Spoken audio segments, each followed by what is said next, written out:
A study of DEIS, the first nationwide programme to tackle disadvantage in schools, has found a decline in absenteeism in poorer urban classrooms. The 10-year look back by the ESRI reports a drop in the number of students absent for 20 days or more per year. It's almost a decade since the Delivering Equality of Opportunity in Schools initiative, DEIS for short, was launched by the Department of Education. It funds catch-up measures for the state's 849 most economically and socially disadvantaged schools, principally at primary level. Our Lady of Mercy Senior National School in Waterford's inner city gets a 25% top-up in its budget through DEIS funding, which, among other things, funds a breakfast club for children.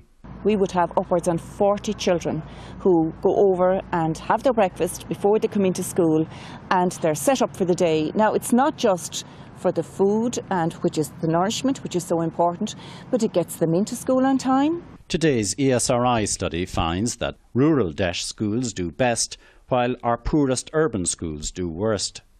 But serious urban absenteeism, measured as being marked absent for at least 20 days a year, has declined from 24.4% to 20.7%. Parental involvement in Mercy Seniors' homework clubs has made it easier for some problem students to face the teacher each morning. The kids, they were sort of like my own after the few weeks. I loved each and every one of them, but knowing at the end of the day when they went home that when they came back to school the next day their homework was done, and there wasn't going to be any difference between the kids that would have had the help at home and the kids that wouldn't. So when they came in the next day, the teacher wouldn't say to them, "Why is your homework not done?" This week, the government announced a review of eligibility criteria for DEIS funding, saying it will re-identify the level of need in schools in light of the changes in the school population over the decade since the current batch of schools were chosen.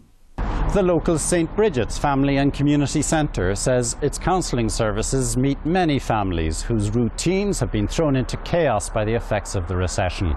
And a spokeswoman said it's essential that DEIS funding for its primary and secondary schools be continued if children here are to be protected from the worst effects of the economic downturn.